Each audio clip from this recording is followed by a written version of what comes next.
Кожомкулдун ысымы менен ал төрөлгөн айылга аты берилген. Өзү далына салып көтөргөн таштардын музейи ачылган. Кожомкулдун айылына алыс эмес жерде жайгашкан 700 килограммдагы салмактагы ташты жергиликтүү манаптын мүрзөсүнө көтөрүп барган деген имиштер бар.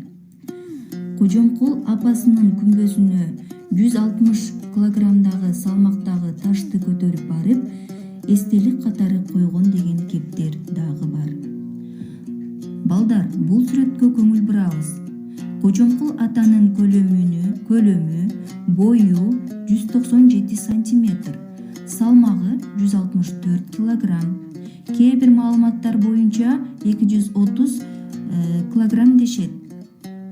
Чокоюнун өлчөмү 52, колунун алаканынын узундугу 26 сантиметр. Ал эми бармагынын жазылыгы 4 сантиметр. Кожомкул атабыздын атынан аталган Бишкек шаарында Борбордук көчөсүндө спорт ордусу да жайгашкан. Көпчүлүк Борбордогу спорт сарайындагы ат көтөргөн ал кишинин көрүп аны ким экенин билбегендер көп чыгар.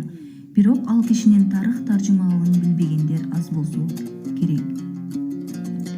Каба уулу Кожомкулдун туулган жылы боюнча так маалымат жок. Кээ бир эскерүүлөрдө 1888 жыл, айрымдарында 1889 жыл деп айтылат. Кыргызстандын саясий документтер архивинде Чүй областынын Суу-Самыр өрөөнүндөгү Кең Суу кыштоосунда 1889 жылы туулгандыгы белгиленет. Ал эми жарыкка келген датасы интернет тармагында 1 январь деп белгиленип жүрөт. Балбандардын үй бүлөсүнөн чыккан Кожомкулдун атасы Каба Саякбай уурусунан чыккан балбан болгон. Эл оозунда Кабанын Жоо жүрөк жайлоосундагы арыктын боюндагы салмагы 1 тонна 274 килограммдык ташты тээп жылдырган эртиги айтылып келет. Ал мал чарбачылыгынан тышкары эрсайыш, күрөш, эңишке түшүп оокат кылуучу. Кожомкулдун энеси Алмадай да өз мезгилинен эрсайышка түшүп жүргөн аялдардын бири болгон. Кожомкул жаш кезинен атасына кой кайтарышып тим болбостон балбандык өнөрдү да үйрөнүүгө жетишкен. Бирок тагдырдын буйругу менен Кожомкул иниси Мокотай менен эрте жетим калат. Күнүмдүк оокат үчүн байларга жалданып кой кайтарып, чөбүн чаап оокат кылууга туура келет. Кожомкулдун балбандыгы бала чагында эле байкалган. 15 жашында күрөшкө чыгып, 45 жаштагы дасыккан балбанды жыккан.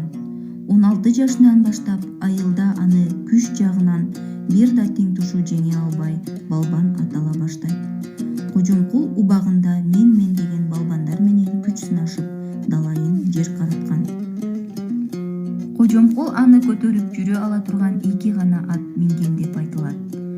Тарыхты таң калтырган жагдайлар: күчкө толуп турган убагында салмагы 400 килограмм өгүздү жаракадан сууруп алган.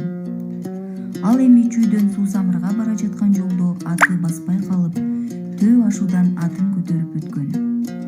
Кожомкулдун көтөргөн, жылдырган, кулаткан таштары Суу-Самыр, Байрак, Жоо жүрөк, Кең Суу жайлоолорунда, Кетмен-төбө өрөөндөрүндө бар.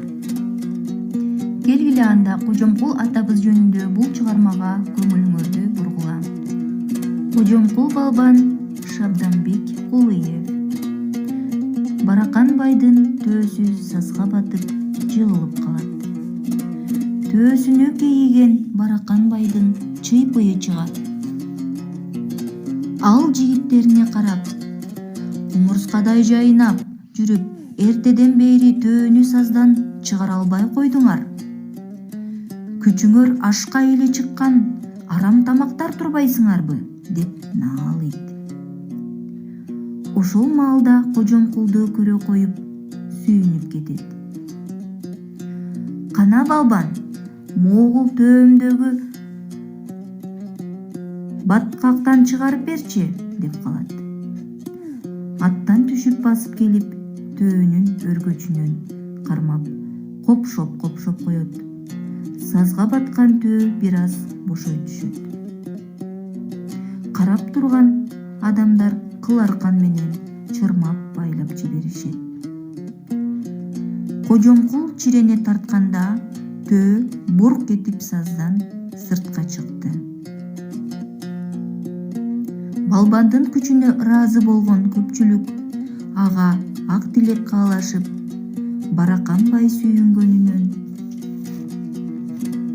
Кожомкул балбанга чепкен кийгизди. 1948 жылы персоналдык пенсияга чыгып, өмүрүнүн аягына чейин Победа колхозунда жылкы фермасынын башчысы болуп иштеген.